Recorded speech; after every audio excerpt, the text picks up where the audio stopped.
Bom, vou começar apresentando então os nossos convidados. O primeiro deles, o Rafael do Nascimento César, que é doutor e mestre em antropologia social pela Unicamp. Atualmente é pós-doutorando na Universidade de São Paulo, com bolsa FAPESP, processo número 2023-0059-8. A bolsa do Rafael, da FAPESP, é vinculada ao projeto temático METS, Artes e Semânticas da Criação e da Memória. E Rafael é integrante nesse projeto temático do Eixo 2, né, da professora Fernanda Areias Peixoto, que esteve com a gente aqui no primeiro episódio dos Diálogos. E o Eixo 2, que se chama Criação de Mundos, Recriações de Si, Artesanias e Manualidades. Rafael é também pesquisador do Ateliê de Produção Simbólica e Antropologia do Instituto de Filosofia e Ciências Humanas, no IFISH, e do PAGU, Núcleo de Estudos de Gênero da Unicamp. É autor do livro Compondo Chiquinha Gonzaga, Contrapontos Antropológicos, publicado em 2023, né, Rafa? Isso aí. Isso aí. Seu projeto de pesquisa trata de aproximar os estudos antropológicos sobre fotografia e música de uma antropologia da técnica a partir da noção de criação e com destaque a um fotógrafo em específico que é o Daniel Drew Zing. Não, David Drew Zing. David Drew Zing. Beleza? Bom, nosso outro participante é o Gabriel Guarino de Almeida. Ele é artista marcial e antropólogo, tendo como ofício a pesquisa, ensino e prática do Kung Fu Tajiquan, é isso? E a cultura chinesa. É doutor em Ciências Humanas e Educação pela PUC-Rio e mestre em Ciências Jurídicas e Sociais pela UFF. Atualmente é pós-doutorando aqui na Universidade de São Paulo, é vinculado também ao projeto temático METS. Gabriel também é integrante do Eixo 2, né, e tem um número de projeto com a FAPESP 2024 03398-0, e também é orientado pela professora Fernanda Dias Peixoto. É pesquisador do State Pop, Laboratório de Pesquisa Antropológica em Estéticas, Aprendizagens e Cultura Pop Popular, e do Educam, Caminhos Marciais, Humanidades e Educação Integral. Nos últimos anos, Gabriel atua no coletivo Piranhas Team e tem se dedicado também ao ensino de autodefesa queer em perspectiva dialógica e não violenta em coletivos, ONGs e instituições de ensino. E acho que também a gente pode destacar, né, que Gabriel, ele é também atleta da Seleção Brasileira de Kung Fu, da CMKW, e medalhista em diversas competições a nível mundial. Daí Não é fraco, não. não é fraco, não. Bom, vamos para o nosso primeiro bloco de perguntas ou de abertura para esses diálogos, que é perguntar para vocês dois como foi a aproximação suas com o projeto temático. Qual a relação, né, que as suas pesquisas anteriores, a trajetória de vocês até chegar ao projeto temático, se integrar ao projeto e depois a parceria. Que é isso, vocês estão aqui porque, embora do mesmo eixo, vocês têm pesquisas diferentes, mas estão cruzando diversas ideias e projetos futuros aí, né? Posso começar? Bom, acho que a minha história com o Gabriel, ela começa no chão das práticas corporais de Tai Chi Chuan, porque em 2022 eu comecei a fazer Tai Chi Chuan, que eu pratiquei por um ano só, mas foi justamente em 2022 quando eu estava terminando a tese. E fazíamos eu e Fernanda Peixoto num espaço na Santa Cecília, e Gabriel era um dos instrutores. Então conhecemos Gabriel primeiro nas práticas corporais. E, bom, e naquele ano eu concluí a tese de doutorado, que basicamente tratou sobre a relação entre a música popular brasileira e o jazz estadunidense, num determinado período de tempo do século XX, que foi dos anos 20 aos anos 60, tentando pensar a circulação de certas ideias e de certas categorias, sobretudo raça, gênero e identidade nacional, a partir de algumas trajetórias de artistas, né, de músicos, mas sobretudo de críticos e intelectuais que pensaram a construção de uma, digamos assim, de uma ortodoxia em relação à música popular e ao jazz. Então era um trabalho não só comparativo, né? Acho que menos comparativo do que tentando pensar a comparação como um problema de investigação, né? Então, como a comparabilidade entre a música popular brasileira e a música norte-americana foi sendo pensada, repensada e impensável ao longo do século XX a partir de diferentes ênfases, né? Que iam da relação de uma certa influência constitutiva ou de uma influência que pudesse ser descaracterizadora e logo perigosa. Então, isso foi, em linhas muito gerais, a minha tese. Mas eu tive um interesse muito grande em certas imagens, em certas fotografias, que, infelizmente, na tese não puderam ser tão desenvolvidas. E eram imagens que tratavam de retratar, né, certos músicos em determinados momentos, sobretudo dos anos... Eu olhei a imagem dos anos 20 até os anos 60, mas uma imagem especial que mostrava Vinícius de Moraes, Pixinguinha, Dorival Caymmi e Baden Powell, né, numa foto muito interessante. Acho que é aquela foto de um teceu no... Que eu cheguei a apresentar quando eu apresentei o meu projeto para o temático. E essa foto chamou a atenção do Gabriel. Foi aí.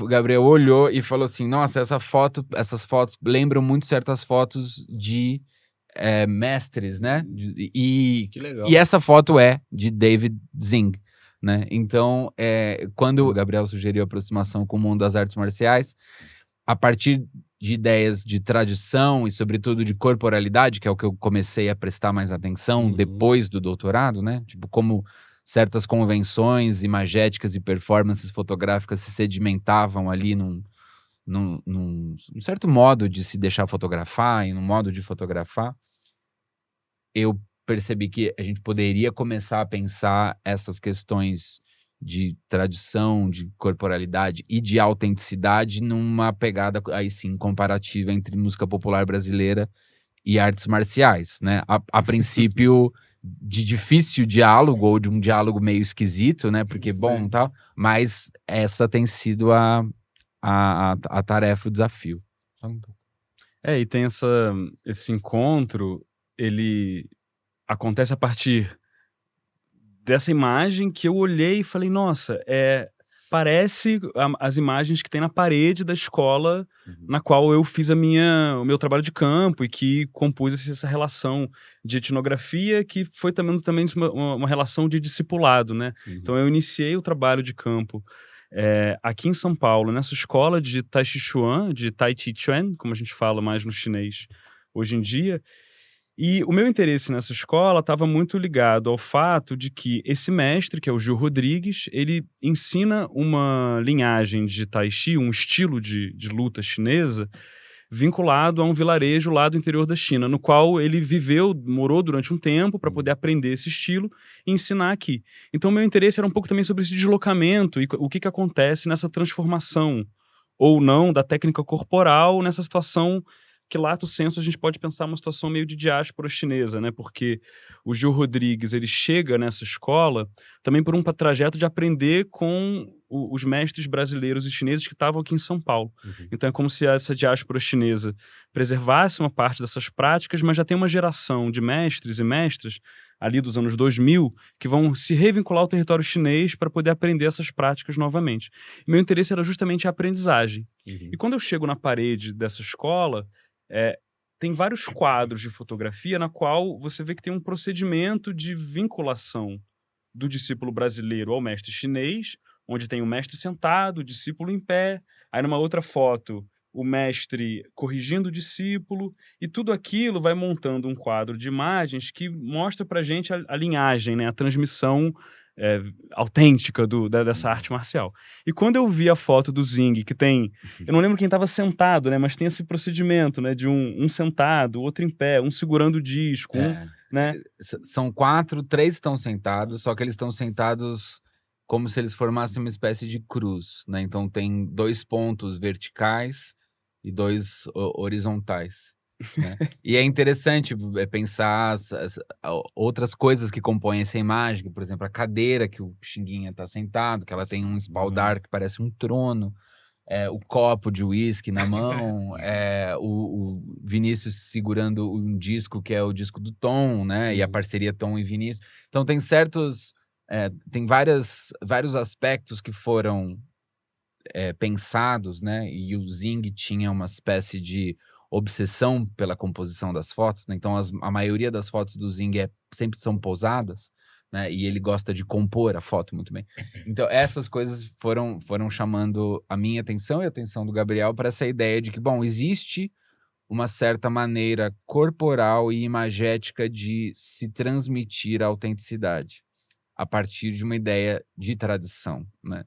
E a gente começou a perceber, então, que, bom, autenticidade, tradição e a imitação, que depois a gente pode falar mais como esses três conceitos e essas três ideias se articulam, mas isso era algo que poderia ser pensado comparativamente, né? Eu acho que o que o Gabriel estava falando é que a opção que envolve uma genealogia e ela é geracional, né? E ela é geracional. E tem essa coisa curiosa, no caso da arte marcial chinesa, que foi objeto da minha tese de doutorado, porque eu fiz um doutorado na educação orientado por uma antropóloga, que era a Milene Mirjari. E a Milene trabalha com produção artística no Rio de Janeiro de funk, assim. Então ela está hoje lá no programa de educação da PUC do Rio, orientando pesquisas sobre aprendizagem artística. Então ela topou essa coisa de aprendizagem de uma arte do corpo, bora fazer.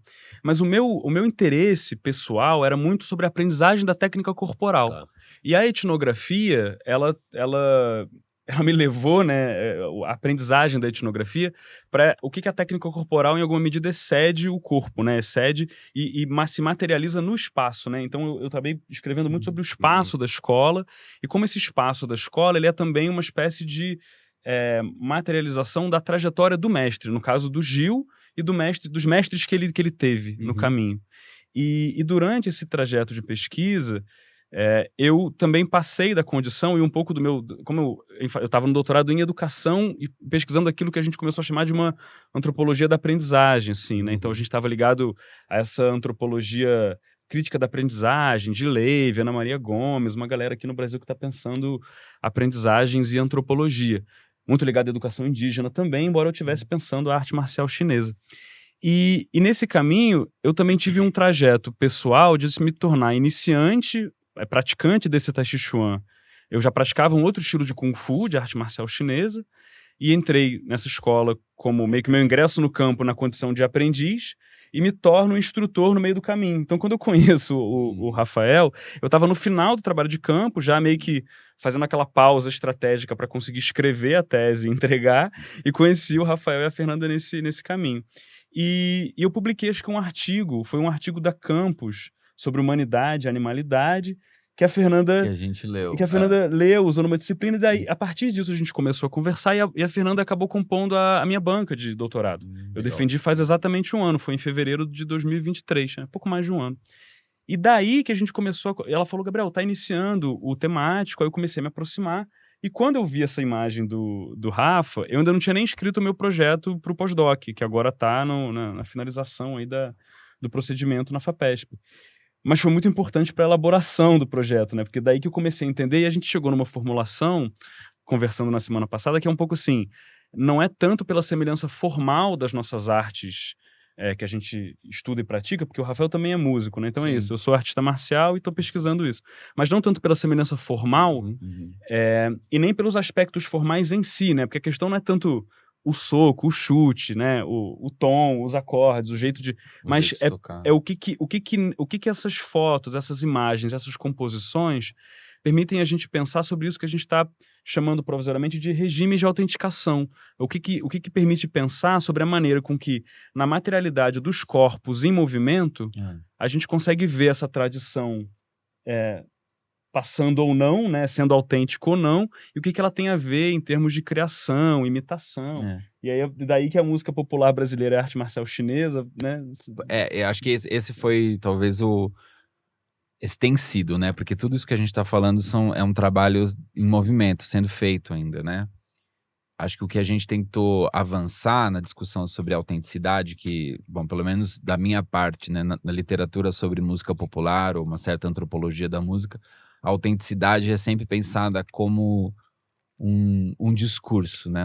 Um conjunto de discursos que podem se colocar podem ser contrapostos em certas historiografias, ou podem ser vinculados a um processo histórico de sedimentação, né? daquela prática cultural, transformação daquela prática em símbolo nacional, e tal, né? Sempre acaba indo por uma ideia de digamos assim, mais desmaterializada, de representação e desmaterializada, né? Descarnada.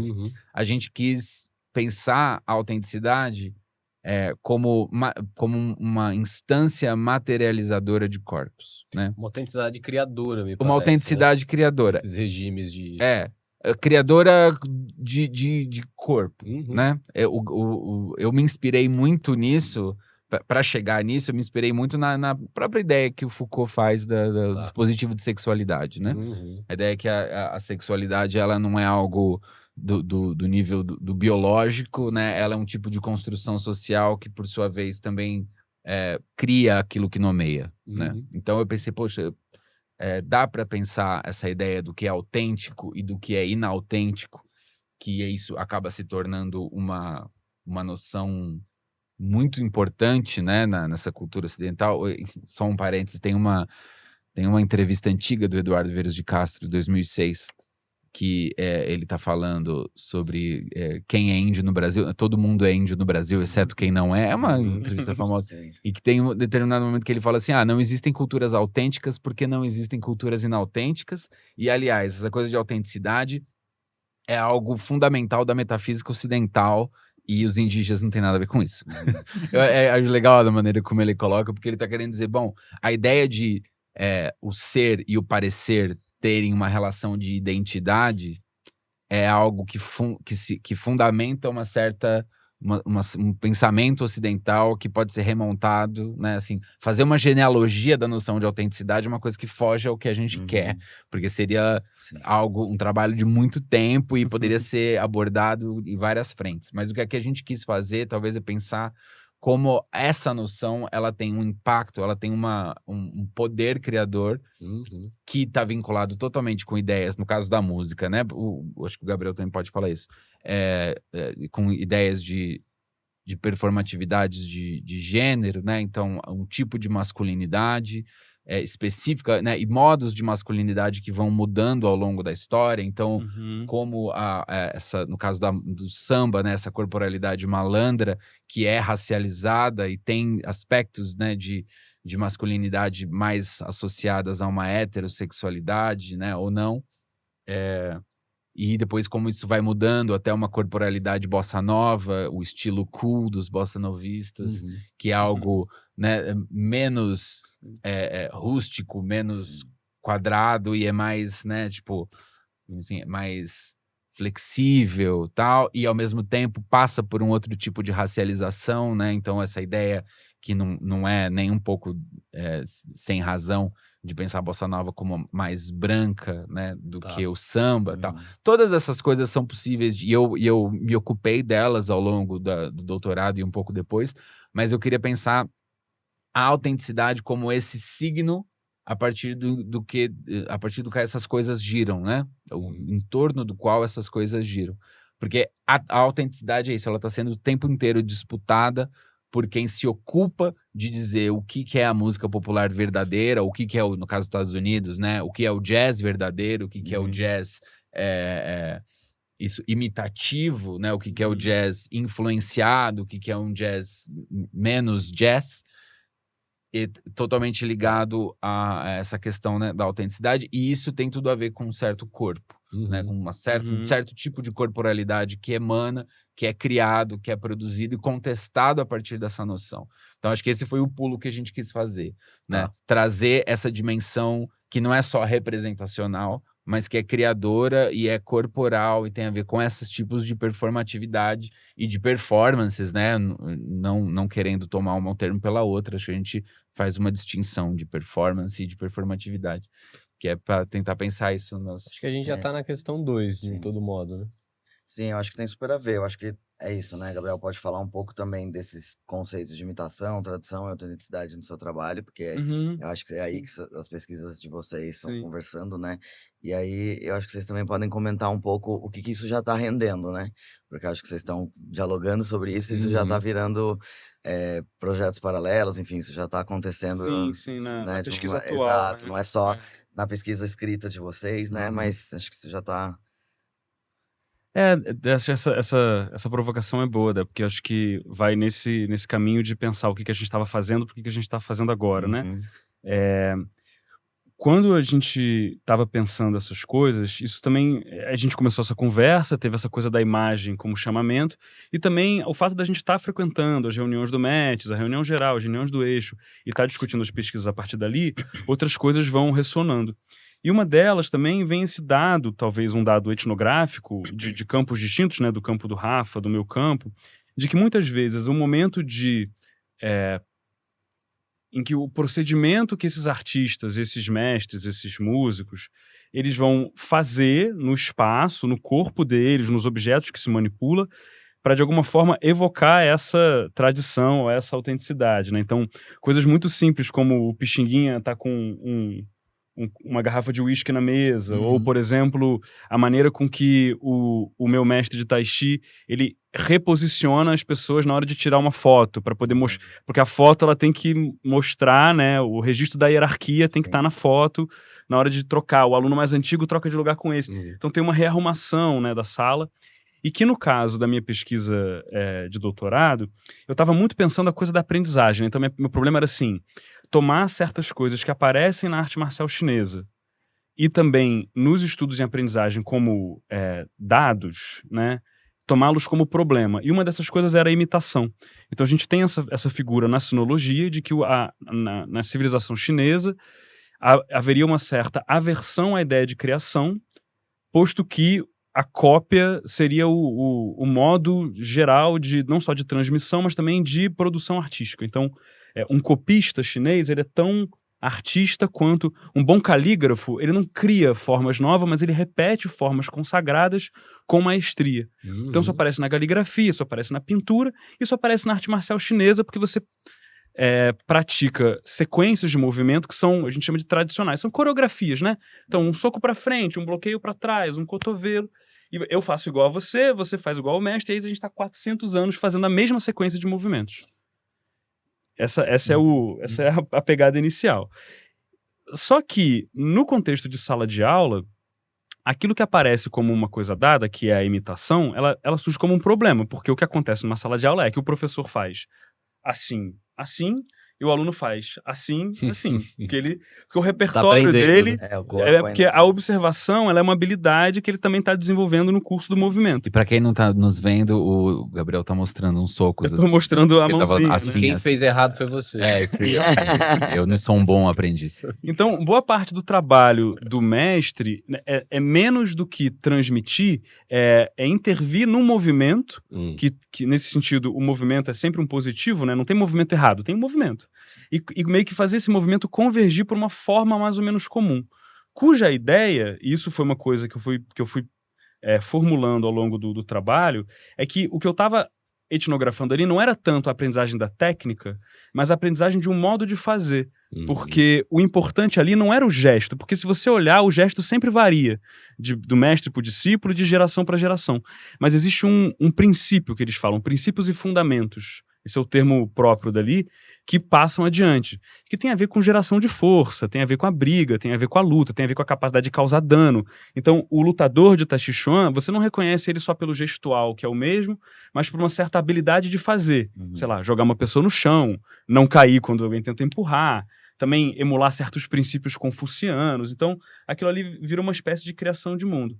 E quem chamou a atenção disso para mim foi também a Fernanda Peixoto, quando ela falou assim, Gabriel, isso aqui é um inventário, é a produção de um inventário, né? Tem uma comunidade aqui de afeto e que vocês estão fazendo uma espécie de cultivo da memória.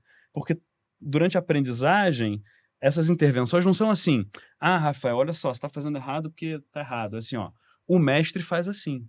Quando eu estava na China, aprendendo, então o ensinar ele é um recontar também dessas histórias, a composição dessa coisa. E a imitação, né, quando a gente começou a conversar junto, a gente foi percebendo também que havia uma questão da imitação, é que tem imitações, vamos dizer assim, no caso da arte marcial, né, legítimas e ilegítimas, ou a gente poderia dizer, em alguma medida, autênticas e inautênticas, né?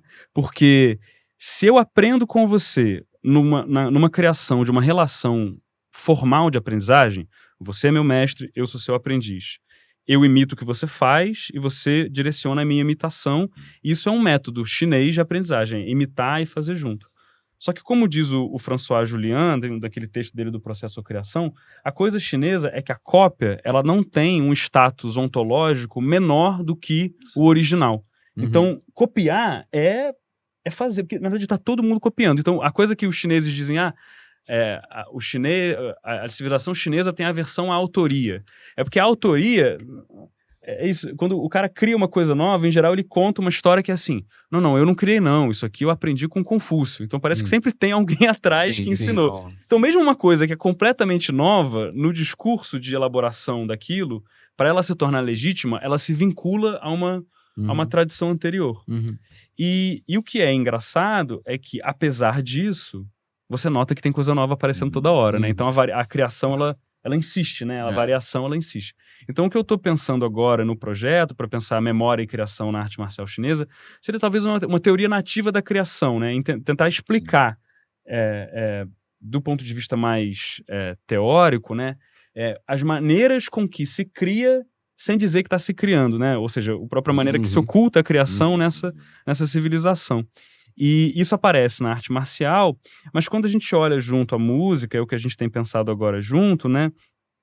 Existe uma coisa sobre também os procedimentos no qual você acusa uma imitação de ser ilegítima, né? Então, se eu aprendo com você... autêntica, né? Exato. Se eu aprendo com você, mas eu não sou seu aluno oficial, seu aprendiz, então eu não posso aprender. Se eu vejo um vídeo no YouTube e começo a fazer a sequência, por mais habilidoso que eu seja e por mais que eu consiga fazer igualzinho... Você aprendeu de uma forma que não é autêntica. E não é autêntico, então tem um problema. Então, assim, não é toda imitação. Tem que ter a maestria, também. tem que ter aquele sujeito. É por isso que mestre, né? Essa relação com o mestre. Com relação com o mestre. E quando você olha as coisas lá na Bossa Nova, e aí o Rafa pode seguir esse rap, é que, por exemplo, não importa se os elementos formais, eu posso estar falando uma grande bobagem, mas assim, se os elementos formais da composição da música, entre Bossa Nova, samba, jazz, a questão não é exatamente o quão eles se parecem, mas de que maneira que eles se distinguem e se legitimam, né, ao longo dessa criação. Né? Eu acho que é isso. A questão, a relação entre autenticidade e imitação, ela é tão problemática na música popular, e daí eu não estou me restringindo à brasileira, né, quanto nas artes marciais, mas com uma diferença que faz toda a diferença, que é no caso da música. A gente tem algo chamado indústria cultural, a gente tem indústria fonográfica, a gente tem a capacidade de, literalmente, de replicar, né, a reprodutibilidade técnica da música, ela seguiu o desenvolvimento do capitalismo no século XX, e aquilo realmente, né, então... um dos grandes produtos, né? Um grande produto que cria contingências outras para se pensar a relação entre autenticidade e imitação. Mas é possível fazer um percurso parecido quando a gente pensa também na relação mestre e aprendiz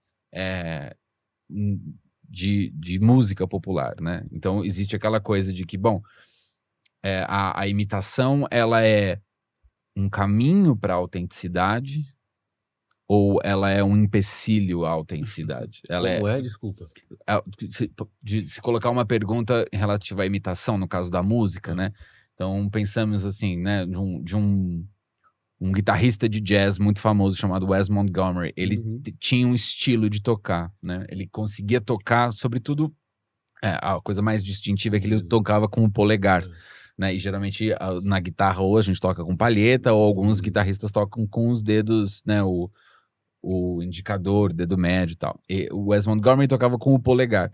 E ele ele tinha uma técnica de tocar que ele tocava 2 notas em oitavas diferentes e gerando um tipo de timbre muito específico, né? Então, tem o Wes Montgomery. Daí, assim, tocar como Wes Montgomery é algo que me impede de ser autêntico e me impede de criar meu próprio som, Ou é imitando o cara que eu vou ter a capacidade de, em algum momento, criar uma inflexão. Sim. E poder criar algo que é assim, lembra, né? Evoca, mas São tem coisas algo que que andam é... juntas, né? Sim. Então, Sim. exatamente. Então, assim, É. esse problema eu não sinto que ele foi solucionado, Uhum. né? Porque é isso, quando eu estava fazendo a BEP do doutorado, né? Um pedaço do doutorado na Universidade de Illinois, eu comecei a andar muito com o pessoal do jazz, fiz amizade com um grande guitarrista de jazz brasileiro, José Emílio Gobo. E ele é brasileiro, né? E estava lá fazendo o doutorado em jazz performance, e isso sempre se colocava, né? De quando toda quarta-feira os meninos se reuniam, né? Os alunos se reuniam num bar e eles faziam uma canja, eles tocavam. E daí a grande brincadeira era eles falam assim, agora toca que nem fulano, ou toca como, né? E essa coisa Tinha de que tentar... imitar. Tipo assim, imitar, falar, nossa, e agora ele tocou que nem o Coltrane, porque ele tocou de um certo... Então, e tinha essa coisa de... Eles se cercavam desses repertórios, eles se cercavam dessa coisa imitativa, para que eles pudessem um dia suplantá-la. E pudessem um dia ter... Né? Então, eu senti que a coisa da autenticidade e da imitação caminham juntas o tempo todo, só que elas não necessariamente se negam ou se reforçam. Existe uma relação que eu acho que daí, assim, a cada tradição, né, cada tradição pode produzir uma inflexão nessa dinâmica entre autenticidade e imitação, cada trajetória de músico ou de artista marcial pode fazer com que isso, né? Então, por isso que isso levou a gente a pensar em regimes de autenticação. Tá. Muito mais do que isso é autêntico, isso não é inautêntico, isso é imitativo, isso é original, né? De pensar como essas coisas se Menos como enquadramento, Menos, né? E mais assim, como a autenticidade ela é articulada, Sim. mobilizada. E me parece, só pra, um comentário, acho que só para eu entender um pouco também, que eu acho muito incrível do que vocês estão falando, e a conexão com as pesquisas suas são muito legais, cara. Eu fiquei pensando, essa autenticidade da qual vocês falam, esse regime de autenticação, ele é criador.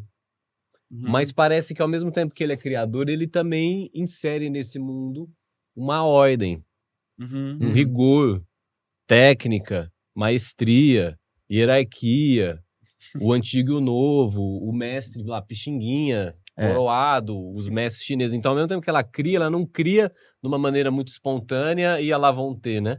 Ela impõe uma ordem, tem hierarquia, tem grandes figuras, tem grandes homens, tem uma masculinidade também, tem tradição. Isso, acho que esse como entra o terceiro termo. Tradição, que eu acho que a gente pode já caminhando essa questão da memória e da criação, é que isso é muito legal, que acho que a Fernanda comentou para você, né, que a produção de um inventário. E as fotografias também é a produção de um inventário. Sim. Essa produção do inventário é a produção da tradição, né? E há um cultivo, então, essa ideia de cultivo da memória é muito incrível. E o que se cultiva é essa tradição toda, né? Então, só que é o cultivo de uma memória autêntica. Sim. Eu acho que para pensar memória, talvez, vocês trabalharam com regimes de autenticação, mas também com a ideia de uma memória autêntica. Não só como da noção de tradição, mas como uma memória autêntica, que é aquilo que se busca, né? Sim. Ela é um ideal que está no futuro, mas ao mesmo tempo ela é tudo aquilo que está no passado indicando, ó. Você não precisa ser o West Montgomery, mas ele é uma memória autêntica que, se você imitá-la, você pode ser alguém lá na frente totalmente novo, um guitarrista completamente inovador. E aí, só para então, como é que vocês pensam essa relação entre criação e memória nas pesquisas? O Gabriel falou um pouquinho por conta da escrita do projeto. Queria saber um pouco do Rafa. Você não acha dessa relação entre criação e memória?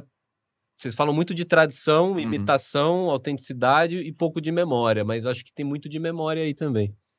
Antes de falar isso, eu só quero dizer que, bom, esse papo meu e do Gabriel, ele começou a ele se oficializou, digamos assim, quando a gente criou um grupo de pesquisa paralelo, né, dentre os, né, além de... Clandestino. Mais clandestino, embora a gente esteja querendo aí, a gente está querendo buscar a autenticidade do grupo, que é o grupo em antropologias da imitação, da tradição e da autenticidade, que a gente chamou carinhosamente de Gaita. E no Gaita a gente começou a reunir certas leituras, né, que podem apontar um caminho interessante para a gente desenvolver essa coisa, né? E daí, assim, o primeiro passo que a gente deu após a criação do Gaita, ou paralelamente, foi de submeter um resumo para a RBA agora, que vai ter em julho, e foi aprovado. E daí, ali a gente vamos tentar, né, formalizar um pouco melhor o que a gente está chamando dos regimes de autenticidade na relação com o corpo, né?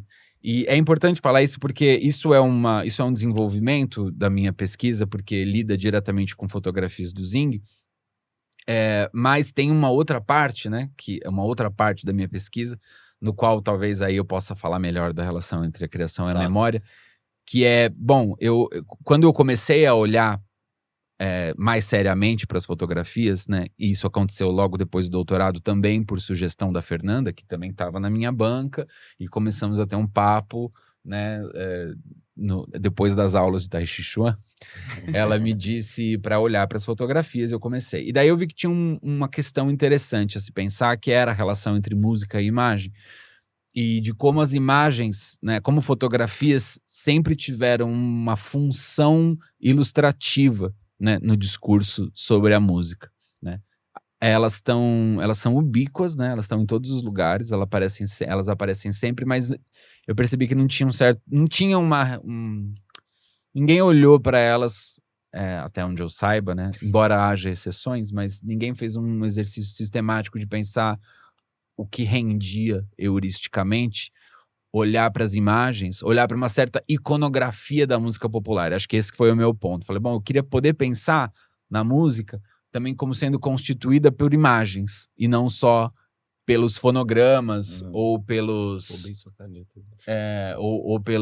pelos discos, ou pelas trajetórias dos músicos, mas também por essas convenções imagéticas que estão presentes nas fotografias que circulam em revistas nos anos 60, 70, 80, que vão circular em jornais, em revistas e tal, mas sobretudo nas capas dos discos, né? O disco, o Lorenzo Mami, o filósofo, diz que o disco representava uma sociabilidade objetivada, né? Eu acho interessante essa expressão, de pensar que os discos circularam, né?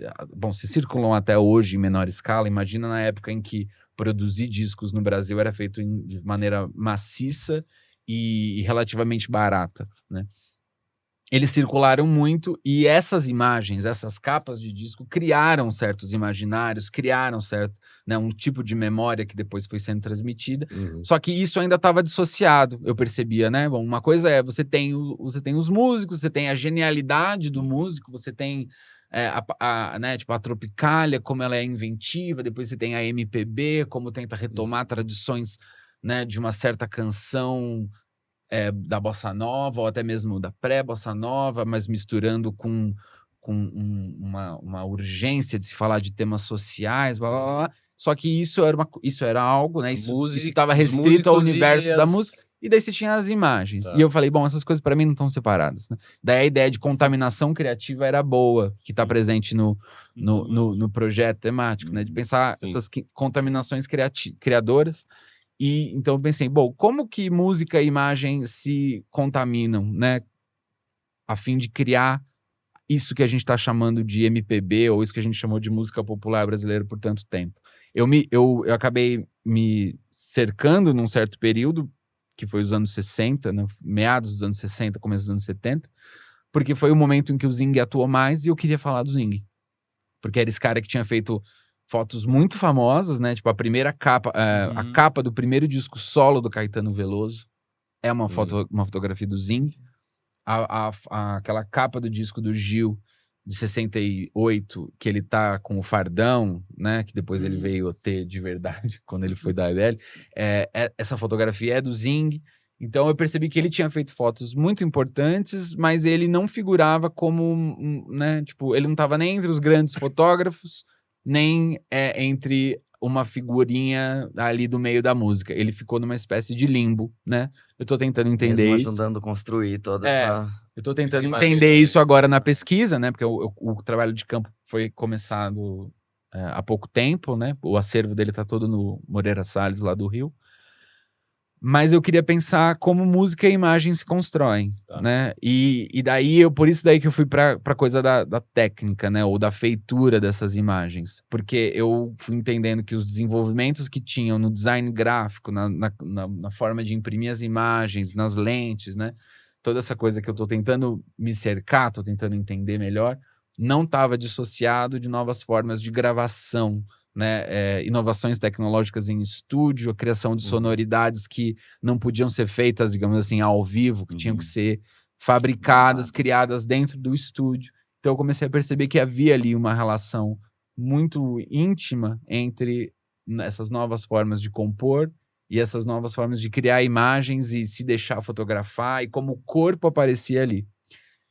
Isso tenta, né, enfrentar um pouco essa ideia de que, bom, na música o que você precisa é de gênios, né? Você precisa de músicos geniais que vão dar conta do recado. Que é um pouco o que a tradição autêntica, tal como foi construída no Brasil e em outros lugares também, mas sobretudo no Brasil, vão dizer pra gente, né? Que assim, a gente tem, né, nessa tradição autêntica, a gente tem figuras como o Pixinguinha, por exemplo, que é um cara que, vão dizer os biógrafos, né, nunca imitou ninguém. Esse é um cara que é a pura originalidade. Ele é né, uma figura, assim, de fato, de um talento inimaginável e que criou, digamos assim, entre aspas, meio que do nada, uma certa maneira, né, um certo estilo, uma certa identidade para a música brasileira. Então, eu queria enfrentar um pouco essa noção hegemônica da criação, de como criação está pensada, se insere dentro da música popular, para deixar ela mais impura, né? Porque também contaminada. Nem sei se isso combina tanto com essa ideia de música popular, né? Ou, por exemplo, do samba, etc. De ver aonde, apesar da genialidade dessas pessoas, tem ali uma convivência que se deu, né? Muitas vezes desde criança, naquele ambiente musical e de aprender vendo, aprender imitando, aprender fazendo. E depois, obviamente, vai ganhar também o traço da pessoa naquilo e vai virar outra coisa, né? Mas total, e eu percebo que a maneira convencional de contar essas vidas é reduzir isso que você disse a uma espécie de detalhe, ou idiosincrasia, né? Tipo, é importante também saber que ele estava ali, mas isso não importa muito. O que importa mesmo é o que ele fez, olha o que ele criou. E eu queria justamente pensar nesse momento da MPB, que foi reconhecido como um momento digamos assim, houve uma espécie de salto qualitativo, né, na maneira como a música popular acabou se tornando, vai dizer o Wisnik, né, um catalisador dos problemas da sociedade, ou uma maneira de produzir pensamento, né, sobre o social, sobre a realidade. Quis questionar um pouco essa noção hegemônica, pensando assim, bom, outras pessoas estão construindo, né, outros fazeres, outras técnicas também estão construindo isso junto.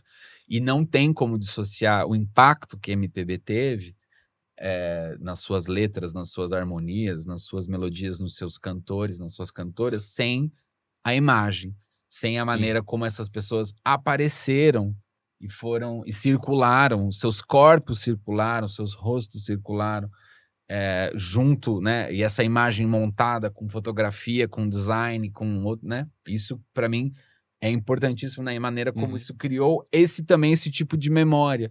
Que aí que eu ia chegar, porque é a produção de um inventário também, né? Que o Gabriel estava falando, esse cultivo da memória. Produção de inventário e o cultivo da memória. Acho que tem muita memória também sendo articulada aí. Exatamente. Eu tento pensar isso num segundo momento, né? Que é tentando mostrar como essa circulação desses tipos de imagens, né, que eu tentei chamar de visualidades montáveis, né, no caso do Zing, essas visualidades montáveis que têm a ver com essas maneiras novas de compor fotografia com desenho, né, fotografia com som,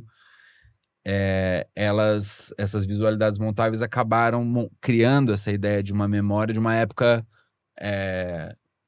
dourada, né? Ou de uma memória época nostálgica, uma nostalgia, uma época, tempo assim, de ouro. Exatamente, de uma época que a MPB, tanto que algumas pessoas vão falar que ela teve uma vida e teve uma morte, né? Tipo, bom, a MPB teve um auge, depois ela decaiu, né? Daí pessoas mais conservadoras vão dizer que a MPB acabou quando o rap começou, né? Outras pessoas mais progressistas e, na minha opinião, mais inteligentes, vão pensar que isso é uma inflexão, né? Que por estar viva, a música popular brasileira nunca foi reduzida a um gênero musical. Tá. Né? Essa sigla MPB, ela foi colocando e tirando e selecionando uma série de gêneros musicais à medida que esses gêneros conseguiram alcançar mercado, conseguiram alcançar notabilidade, conseguiram alcançar autenticidade, né?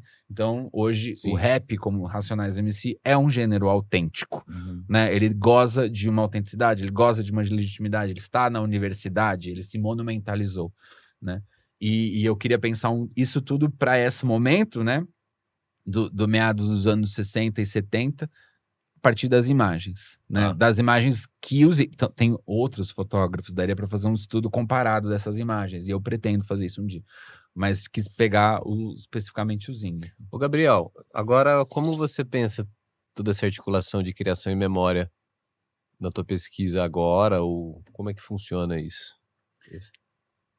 O primeiro dado sobre memória que eu notei, e que na verdade foi uma espécie de susto, porque eu nunca tinha parado para pensar nisso, é porque a grande palavra que aparecia na minha pesquisa era a ideia de lembrança. Não é a mesma coisa, né? Mas que aparecia um pouco assim, essas coreografias que eu contei para vocês, um dos desafios da aprendizagem é que a pessoa memorize elas, né? Que ele lembre como faz sozinho. Só que o método de imitação que você vai é fazer em grupo. Então o grupo faz, e aí assim, os alunos mais antigos, né, os veteranos, eles vão ocupar posições que permitam que visualmente o iniciante copie dele. Só que tem essa brincadeira com a noção de imitação e cópia, porque uma coisa é a cópia na reprodutibilidade técnica e a cópia no corpo, né? Porque na verdade verdadeira, um corpo não copia, isso é uma impossibilidade fática, não tem como eu copiar o seu movimento, eu refaço ele. E aí tem toda aquela coisa lá do teaming, de né, habilidade, skill, mostrar, não sei o quê, e por aí vai, mas que no fundo é uma maneira de dar elementos para que a gente possa, do ponto de vista descritivo e analítico, observar um fenômeno sem falsear ele. Porque quando eu só digo assim, eu copiei o que o Zinho estava fazendo, eu simplifiquei, porque na verdade o processo é bem mais complexo, né? Bem mais... É chata, né? Se achatou a coisa, né? E como eu estava com a lupa no processo de aprendizagem, eu consegui dar uma olhada nisso. Só que essa lembrança que vai compondo, vamos dizer assim, uma certa didática, porque o aprendiz faz copiando até o momento em que ele consegue memorizar, e agora ele não precisa copiar para fazer. E é nesse momento que ele começa a desenvolver a habilidade, porque aquela forma de fazer, ela é também uma forma na qual a habilidade emerge. Então eu faço o mesmo soco várias vezes para aprender a criar um tipo de força, para que quando eu for socar alguma coisa, aquilo provoque dano, aquilo gere movimento. Só que eu começo imitando, fazendo meio quase que sem força nenhuma, sem muita, até que aquela habilidade apareça ali. E quando ela aparece, essa é a contradição, aí eu não preciso mais fazer igual na forma, né? Então agora eu já sei fazer, gerar força em qualquer variação, vamos dizer assim. E quando eu estava fazendo essa coisa de pensar essa lembrança, né, e esse chamamento, né, que o Gil Rodrigues, o meu mestre, ele falava que o mestre dele dizia assim, corrigia o corpo dele e perguntava, você vai lembrar da sensação? Porque é a sensação da correção do mestre encostando no aprendiz, colocando ele no lugar certo, que vai indicar que ele está indo para a técnica correta. Então é essa lembrança da sensação. Então tem um cultivo disso aí. Mas o salto que eu estou investindo agora é pensar como que essa, vamos dizer assim, esse cultivo da lembrança, ele também se manifesta coletivamente, né? No espaço de aprendizagem enquanto uma comunidade de afetações, para usar uma expressão mais deleuziana, assim, né? Porque esses afetos, esses afectos e perceptos, eles atravessam o corpo, né? Mas eles não são do seu corpo, né? Então o que você sente não é um sentimento individual, é suposto que na tradição você sinta a mesma coisa que eu, ainda que a forma externa do corpo apareça diferente. Então, pensar isso em termos de memória permite outros investimentos analíticos que eu nunca tinha me atentado, porque memória era uma palavra que eu nunca tinha alcançado. Eu estava lá em lembrança, porque ainda tem um resquício muito individual, né? Você lembra, eu lembro. A memória dá uma existência coletiva para certos aspectos, porque também ela evidencia recortes, né? A memória, essa composição de inventário, ela seleciona certas coisas que vão compor essa memória enquanto autêntica e tira outras, né? E tira outras coisas do caminho, né? Certas coisas que não vão compor esse conjunto da memória. E o que tem aparecido, e o meu projeto está super inicial, é que talvez esse seja um caminho para pensar essa teoria nativa da criação, porque talvez a coisa seja um pouco nesse lugar, né? O que se cria na arte marcial chinesa, para além das técnicas, é evidente que tem técnicas que se criam, né? Então, para falar um pouquinho de chinês, né? Eu executo esses movimentos, esses shi, são posturas, mas também são disposições do corpo, né? Porque não é uma postura parada, né? É todo o caminho que leva você àquela postura. Então, o caminho da postura também é relevante. Mas durante a aprendizagem, depois que você decorou a postura, já sabe fazer ela muito bem, agora a gente tem que pegar e ver as variações desse movimento. Ou seja, como que aquilo que eu faço parado no ar pode ser feito quando eu estou em outro corpo lutando. E aí, visualmente, às vezes nem parece a mesma coisa que você faz parado. Mas alguma coisa do modo de fazer permite dizer que é a mesma postura, né? Que são essas variações que eles pensam como Yonghua. Yonghua é uma palavra boa, que são as possibilidades de uso, né? Acho que talvez seja um jeito de traduzir melhor, né? Aquilo que a gente em português fala assim, aplicação. E de novo, né? Acho que também tem um investimento no meu caso, um pouco uma batalha teórica assim contra a ideia de transmissão de conhecimento. A ideia de que o conhecimento é uma coisa que você aprende enquanto uma transmissão, né, um depósito, né, e que depois você aplica. A coisa é bem mais complicada do que recipiente, isso. Um recipiente, ele de coisas e você é capaz de reproduzir. E você pode atacar esse problema teórico por uma linha, como eu estou fazendo lá, sobre uma teoria da prática da aprendizagem, pensando junto com a Jean Levy e tudo mais, ou com o Tim Ingold, mas tem uma galera no Brasil pensando isso a partir de pedagogia crítica, né? Paulo Freire, Bell Hooks também estão meio com adversários semelhantes em arenas distintas. Então, esse problema da criação, e talvez a gente fale disso numa próxima pergunta, é porque também o que se cria nessa técnica que não muda, né? Eu faço igual o meu mestre, mas aí você vai olhar, o gesto muda, coisas novas aparecem, sequências novas são criadas. Mas por que ela é tradicional, ela é autêntica na formulação própria da arte marcial chinesa? Porque ela coloca adiante uma memória comum dos mestres anteriores, mas, sobretudo, um modo de fazer, né? Um princípio. Então, o mestre vai lá e faz uma coreografia nova. Fala, mestre, mas essa coreografia, quem que fez? Aí ele fala, não, quem fez fui eu. Mas ela resgata os princípios da coreografia anterior. Então, um jeito de dizer assim, olha, a coreografia é nova, mas a coisa em si...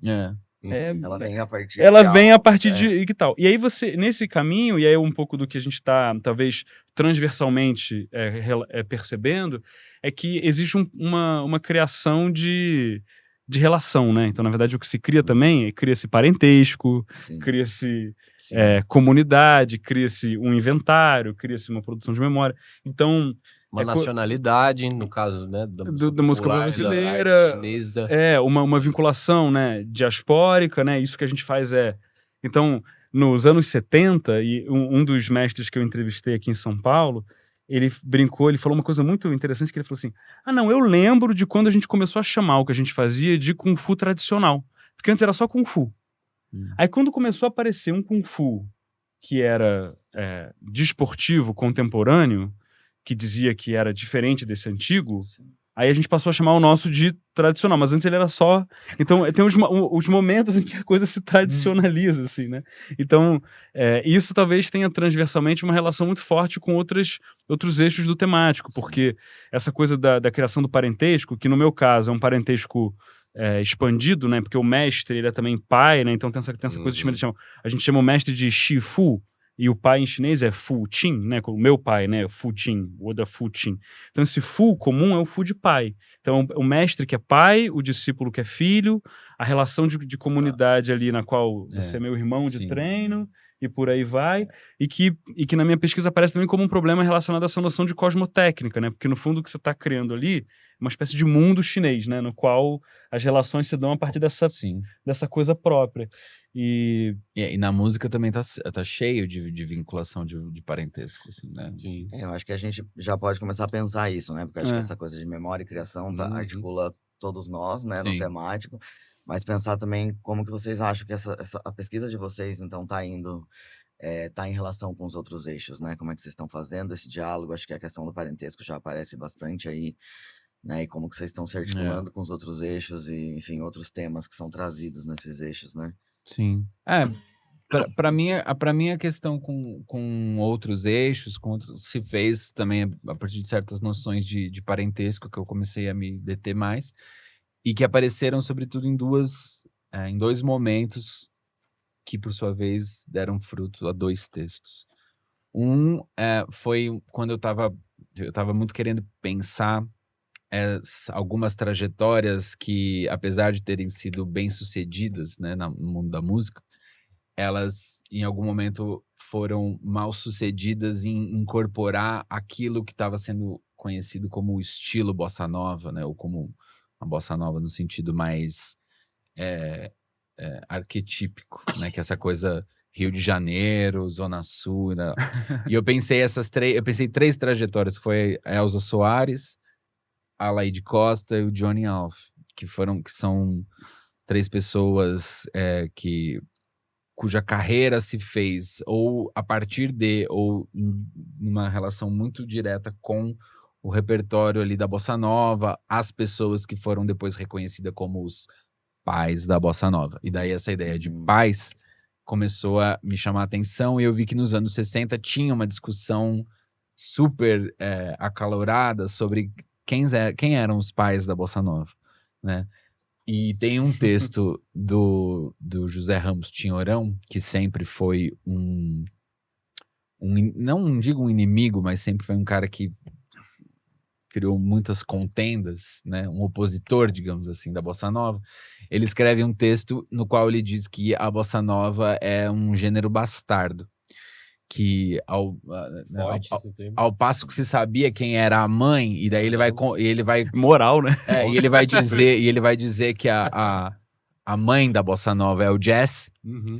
Ele diz que não se sabe quem é o pai da bossa nova. E eu achei isso muito interessante e comecei a elocubrar sobre a ideia de como a linguagem do parentesco ela foi uma das coisas que permitiu que a gente pensasse culturalmente o lugar da música popular brasileira, né? Então, a partir de genealogias, a partir de encontros geracionais e essas palavras pai, mestre, e tem uma certa lógica de reprodução e de filiação, né? Você cria filiações espúrias, você tem encontros extraconjugais, né? Você tem e você tem endogamias e exogamias. Eu falei, bom, isso aparece bastante na maneira como uma certa história da música popular é contada, né? O parentesco ele não resolve nenhum problema, mas ele mobiliza as articulações, né? Você gere a partir, né? Sim, e ele cria outros problemas. Ele reforça essa ideia de autenticidade. Sim. Pai da bossa nova. Exatamente. A verdadeira bossa nova, não. A bossa nova é bastarda. Sim, consanguinidade, né? Como se diz. Exatamente. E as influências certas, as influências erradas.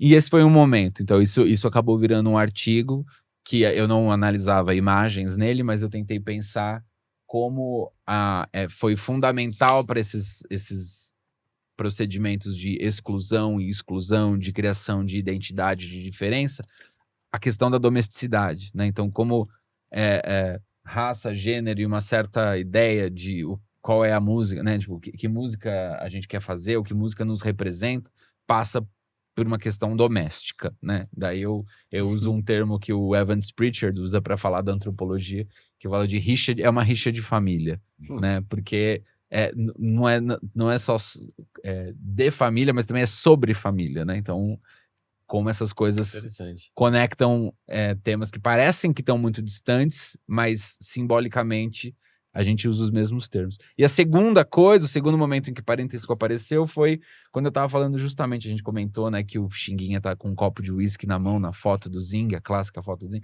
e eu comecei a perceber que a bebida alcoólica, sobretudo o uísque, era uma substância, né, poderia ser entendido como uma substância criadora de parentesco ou de certas formas de filiação e de... né, de amizade e tal. Então eu comecei a entender que aquilo que foi que gerou uma produção literária em crônicas, em entrevistas, em memórias, né?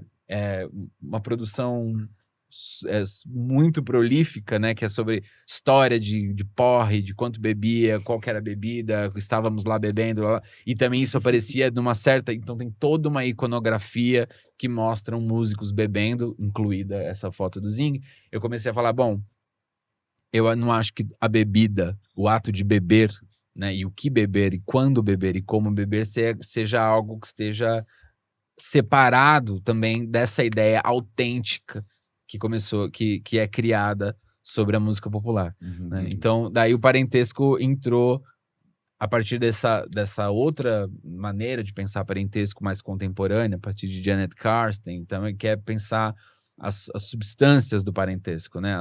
As coisas que criam parentescos. Né? Aquilo que o parentesco cria e as coisas que criam parentesco. Né? Então, isso eu achei... isso tem sido o meu momento de pensar junto com o Gabriel, mas também sozinho, a minha intersecção com esse eixo, o eixo 1, né? Que é esse de pensar parentesco, família, política. Acho que eu tô por aí, por enquanto. Tem uma coisa que eu gosto de ouvir o Rafael falando e fico pensando nisso, é que tem um professor da Federal de Uberlândia chamado Guilherme Luz, que escreveu um artigo recentemente meio que defendendo assim, uma certa abordagem nos estudos de arte marcial. Ele é um cara da história, tá pensando história da arte marcial chinesa no Brasil, que ele fala assim, falta estudo da arte marcial em si, ou seja, a gente sabe bastante sobre o que se publica sobre, a gente tem estudos muito legais sobre a representação, sobre os materiais didáticos, mas não sobre o que as pessoas fazem no chão da academia, assim, o movimento em si, aquilo que a gente reconhece na nossa vida cotidiana como a arte marcial, né? Assim, eu treino Kung Fu, eu faço Karatê, eu faço Yoga, você quer saber como que é a prática corporal e não, sei lá, o currículo ou os elementos simbólicos.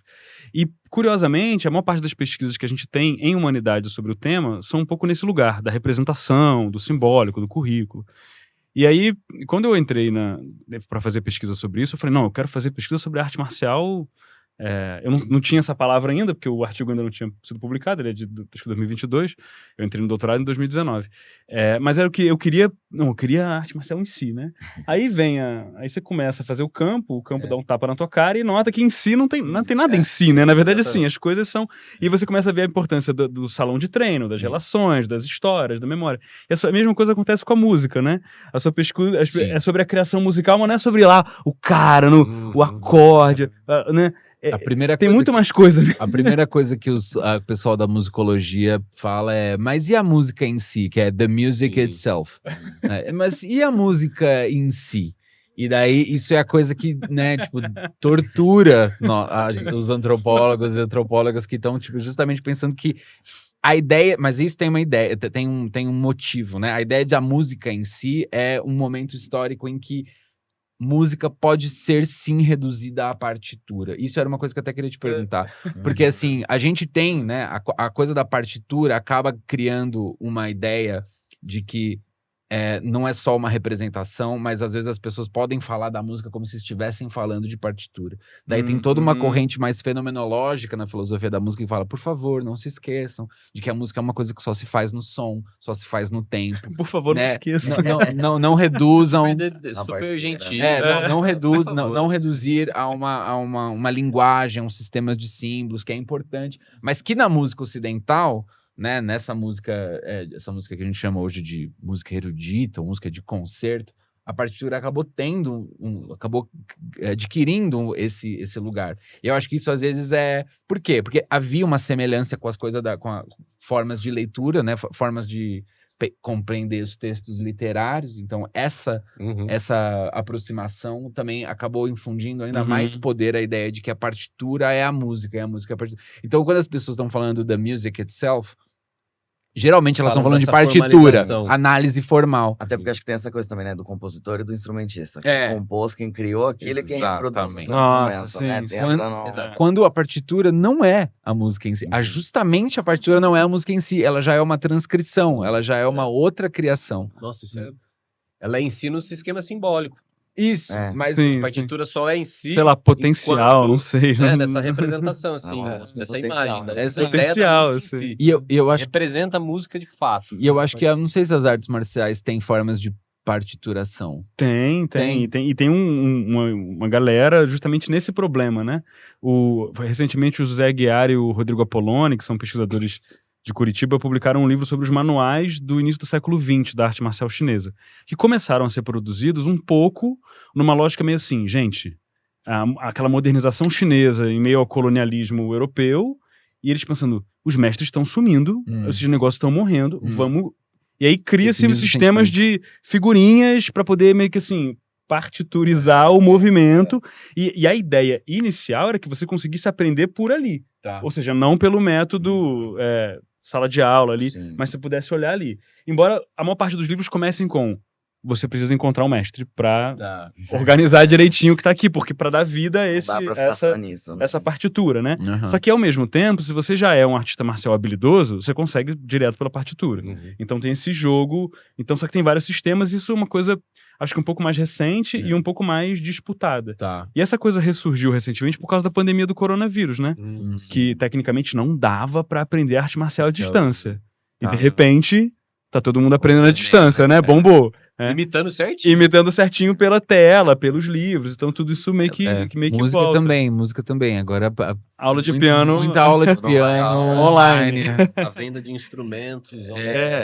Então acho que isso aparece, né, de maneira mais forte. No caso da minha pesquisa, ela está num estágio acho que mais inicial, tanto na sua formulação quanto nos seus atravessamentos com o resto do temático. Mas o que eu tenho pensado agora é sair um pouco menos da lupa desse estilo de Tai Chi Chuan ao qual me dediquei nos últimos anos, que é o Chen Tai Chi Chuan, né, o Tai Chi Chuan da família Shen, para poder olhar ele a partir também dos encontros com os outros estilos de arte marcial. Porque eu fiquei esse período todo um pouco nessa construção ali do espaço de treinamento e como ele se vincula ao passado, né, na figura dos mestres, e ao futuro na renovação da comunidade de prática, para usar a expressão que eu usei.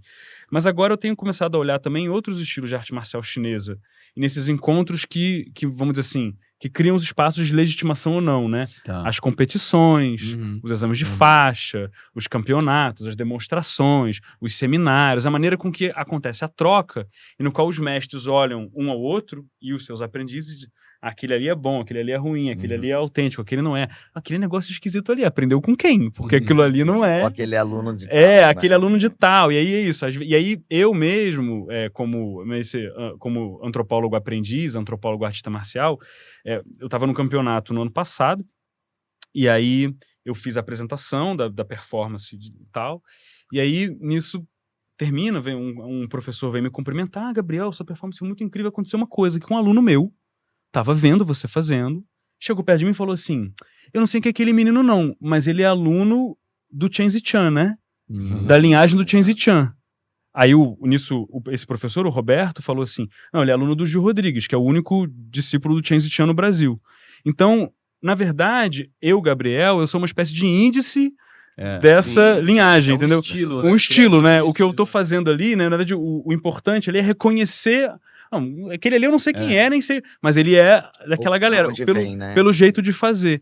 Então, esses encontros, por exemplo, me colocam também questões sobre a criação, porque esse estilo de fazer, na maneira com que ele é formulado na arte marcial chinesa, ele guarda muita relação com uma formulação da filosofia, da cosmologia clássica chinesa, na qual a habilidade ou a excelência, ela é uma emulação do tal, de um princípio cósmico, né? Então, por isso que tem essa figura do mestre enquanto sábio, porque se você chegou no nível alto de habilidade em qualquer coisa, você está mais perto desse princípio universal, para usar uma expressão do Descolar, desse analogismo chinês, onde tudo é diferente, mas é tudo o mesmo eco de um princípio comum, né? E isso traz questões curiosas para a gente poder pensar, por exemplo, a relação entre humanidade e animalidade, entre criação de cosmos, porque... Tem a ver com a ideia de cosmotécnica? Com a ideia de cosmotécnica, porque quando um mestre de Kung Fu ele faz o estilo do louva-a-Deus, que é o que eu estou aprendendo agora, um pouco nesse trabalho de pesquisa, de comparar essas linhagens, né? O louva-a-Deus, ele tem mão, o artista, né? A mão é a pinça do louva-a-Deus, porque faz os movimentos rápidos. Só que os pés são de macaco e os olhos de raposa. E tem mais um bicho que eu esqueci. Mas tudo que você faz nem sempre é a imitação no sentido imagético do bicho. Você não reconhece.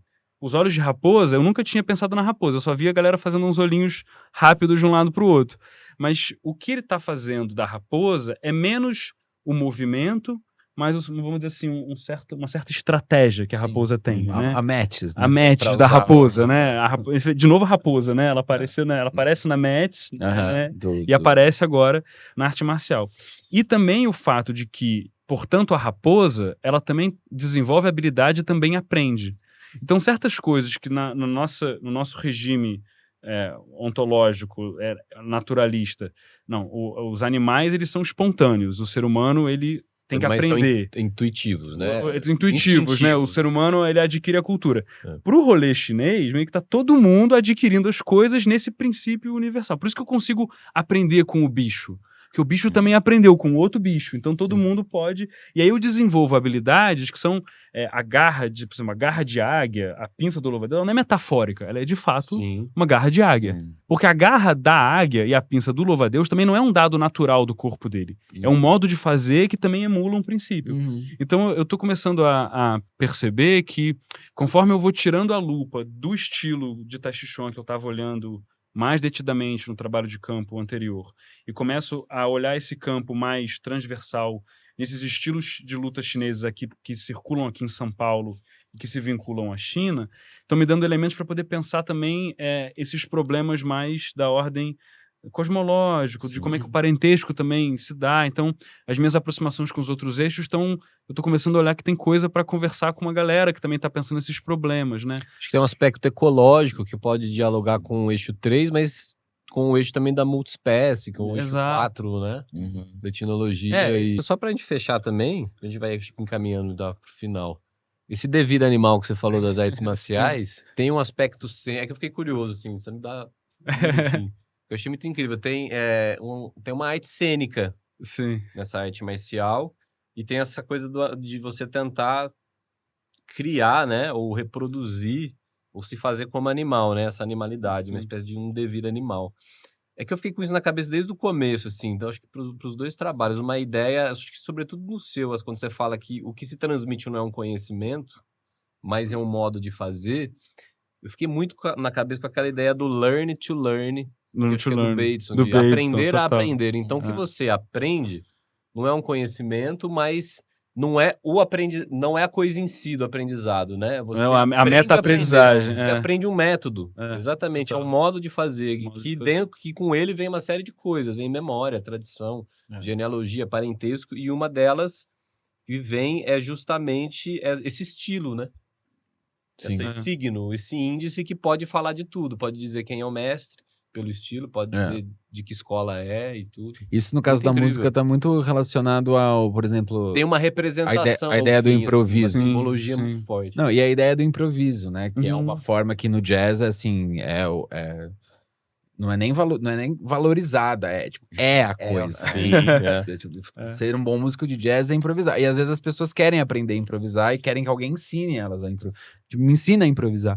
E é justamente a coisa que não se dá para fazer, né? O que você consegue fazer é olha, eu consigo te dar caminhos de como você pode desenvolver, né?